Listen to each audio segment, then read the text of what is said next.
Are you asking the management teams in your portfolio the questions that really matter? Are you able to discern fact from fiction?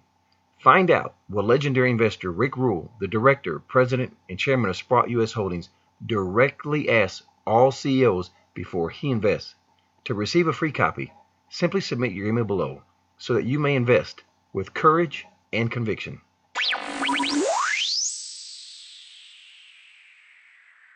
Welcome to Proven and Probable, where we discover the best mining opportunities for your portfolio. I'm your host, Maurice Jackson, and joining us today is a special guest. He is the president and CEO of Almaden Minerals, which is listed on the Toronto Stock Exchange, AMM, and the New York Stock Exchange, AAU, and also Almadex Minerals, which is listed on the TSX, AMZ, and OTC, AXDDF, Mr. Morgan Poliquin. How are you doing today, sir? Excellent. Thank you. Thanks for having me, Maurice. It's been quite an endeavor to facilitate this phone call interview here, but I'm most appreciative of your time. We last spoke in July at the Sprott Stansberry Conference, and you had a number of developments since then that I want to discuss with you. But before we begin, can you share with the audience the distinction between Almadex and Almaden Minerals, please?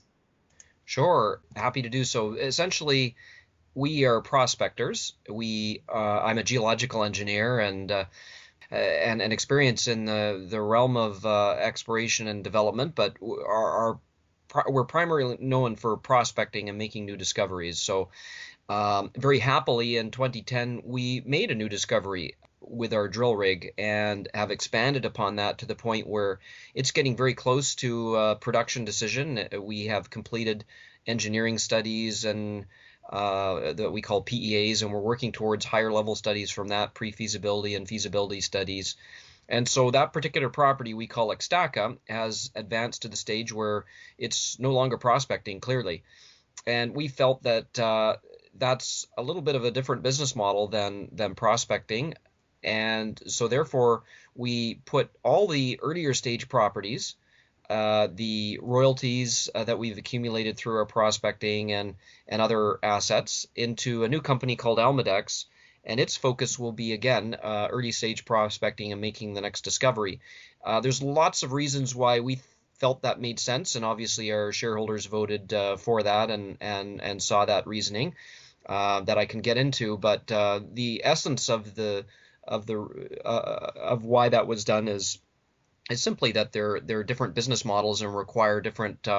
Putting a mine in production requires a different level of financing and requires different shareholders. It doesn't require different shareholders, but obviously has different levels of interest in the marketplace. So we felt it clearly showed what each, rather than us doing everything in the same company, development and early stage exploration, it clearly separated those two things and created some clarity for our shareholders.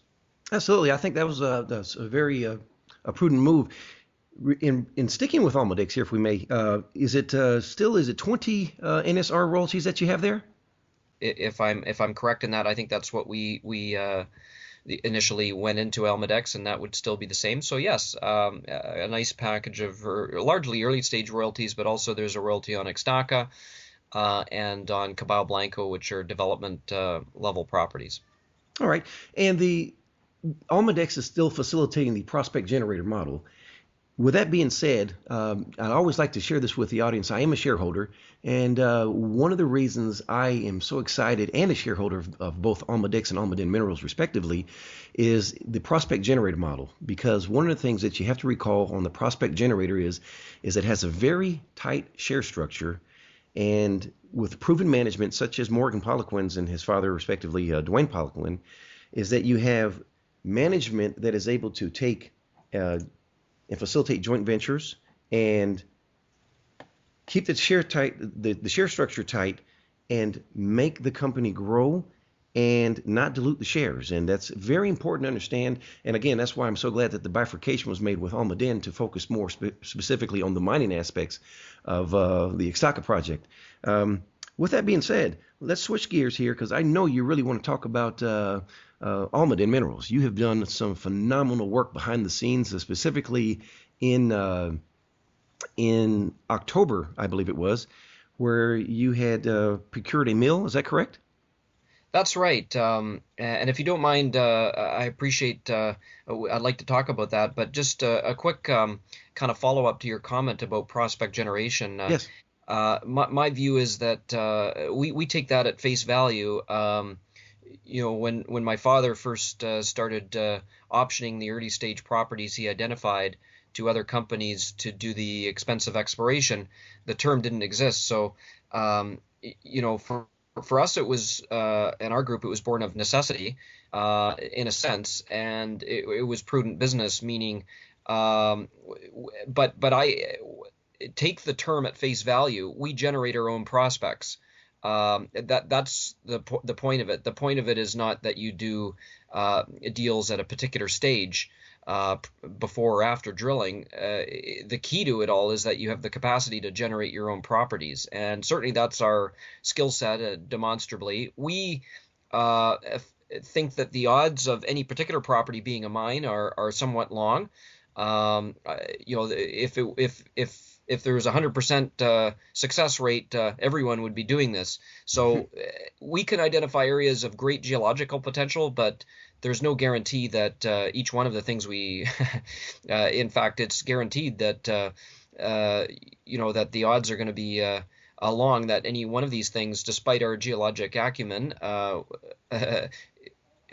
will be an economic mine. So therefore, we think it's prudent we can generate more properties than we can possibly drill ourselves, to work with partners who understand those odds but are willing to take them on, and raise capital to do that. So thereby, we, as you mentioned, we keep our capital structure intact by not needing to finance the drilling of every property. But that being said, we've found a way to do early stage drilling ourselves without significant dilution by owning our own drills. So we're able to drill far cheaper than commercial rates of drilling that way. So all in all, our model is to do the early stage prospecting, which is very cheap. It's not a money amount. It's an intellectual capital you're spending, which we have in abundance with respect to prospecting, and then subsequently it's keeping the capital costs low through being able to drill. So that's our approach. Sorry to digress, but I No, thought that might be a good opportunity. no, very well said, sir. Very well said. I'm glad you shared that with the audience. And with that being said as well, again, even though you have the bifurcation, the proprietary and intellectual capital is still intact with Almadex. That's right. That was part of the metric there, is that we don't know what the ultimate outcome will be with respect to the Ixtaca property. Obviously, properties at that level of development often are of interest to mining companies. That should be obvious. Alternatively, if Almaden were to build out, a mine production team, if that were an option for us, there would be dilution involved. So Mhm. the intellectual capital with respect to the prospecting, the drills, all the knowledge of Eastern Mexico, that all went into Almadex. And as you say, is intact for shareholders there, as well as a royalty on the Ixtaca project. So the Almadex shareholders are exposed to the upside there as well. And it leaves Almaden to focus on the development and of the Ixtaca deposit, which is what you, before I so rudely interrupted you, was your next question. And if I can jump in and answer that quickly, it's not. It's hard to distill the years of work really succinctly, but what we recognized is we're obviously in a very bad market, and it's hard to see the opportunities because the negatives of being in a very a descending metal price environment and sentiment environment with respect to mining investment. The negatives are obvious, but the positives are harder to see. And we've been around for a long time, and I think by virtue of the fact our chairman is very active and has been around for 50 years in this business, my father, that leadership, and that experience is very helpful in looking for the opportunities. We thought that buying a used mill made very good sense to reduce the capital costs. It was the largest component of the capital cost in our PEA of last year. So we were able to find a mill that went into bankruptcy subsequent to the crash of 2008. It's used, but it was only used for 6 weeks. So it's recently refurbished or brand new equipment and in excellent shape, obviously. So we were able to secure an option to purchase that mill. The mine was put in production for 250 million, I believe, and the mill in stage payments we were able to secure for $6.5 million. So it dramatically reduces the capital costs for the Ixtaca deposit and its development, and enabled us to put out a new PEA, which accounted for this what we call the Rock Creek mill that we secured, and it shows obviously great capital savings and um, that the deposit can work in this price environment.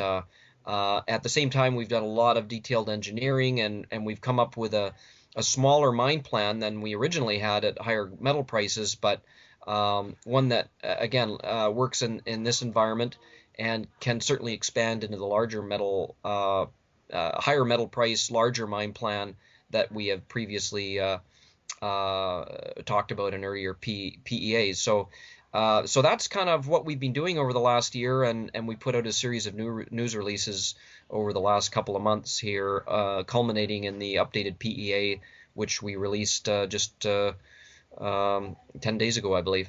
Yes, it was. It was roughly 10 days ago because you had two that were conducted back in April and September of 2014.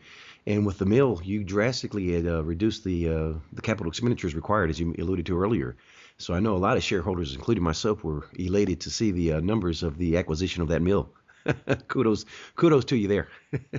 Well, thank you very much. It's a difficult environment, but our mandate from our shareholders is to obviously be cautious and careful and not do anything imprudent, because we don't know how long this bad market will last. But our clear mandate is to advance the project and add value, and that's what we've been trying to do here.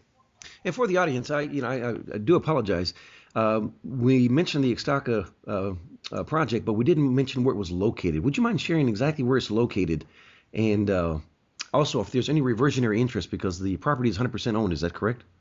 Well, it's 100% owned, but it is subject to a royalty that Almadex now holds. Yes. So that's the only underlying interest, which was created as part of the spinout. It's located about a 3-hour drive east of Mexico City. It's in the state of Puebla.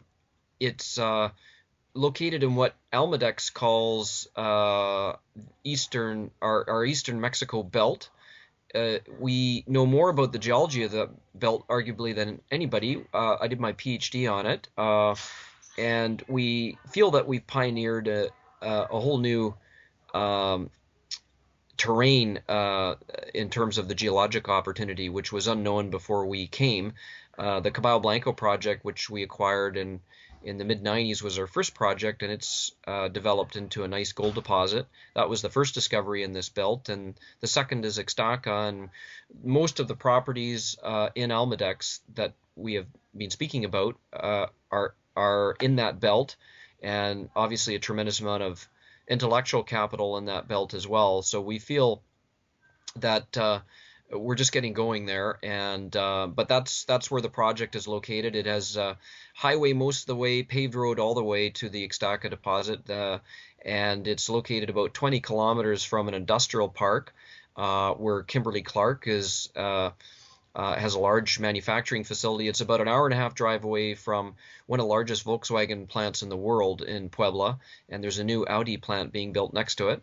So it's in a developed part of Mexico, but at the same time, it's not the immediate area is not what we would call sensitive. For example, all the trees have already been cleared. There's no parks or preservation areas or anything like that. So it's got a very good location for developing a deposit. And However, it is in a new area of Mexico that where there aren't a lot of existing metal mines by virtue of the fact of this grassroots exploration we've done. We've discovered a new area. Very well said. The reversionary interest that you mentioned earlier, I believe that is a 2.5%, is it not, for the Almadex? 2% NSR, Yes, 2%. 2%. Okay. And are we looking at open pit on this one as well?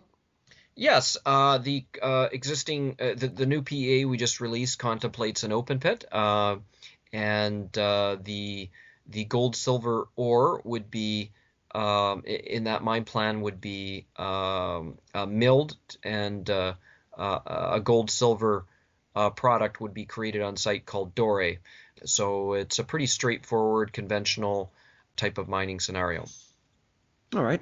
If you would, briefly, and just to share with shareholders, because I think sometimes they don't understand the price difference with an open pit versus having to actually drill in the ground.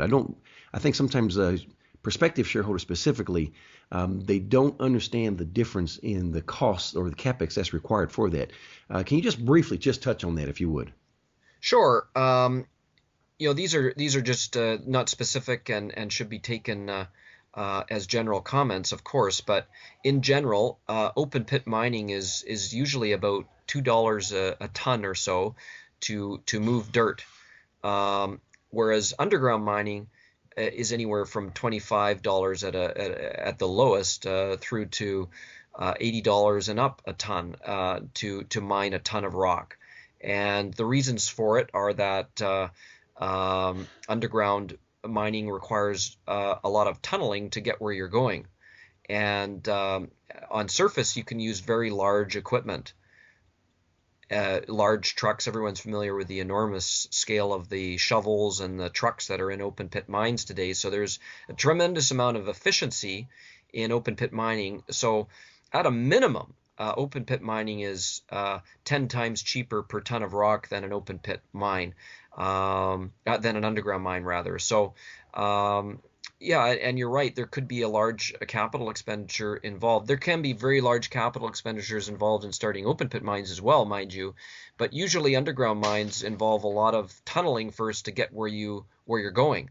And tunneling itself is very expensive. And of course, a tunnel, you can't put a very large dump truck in a tunnel.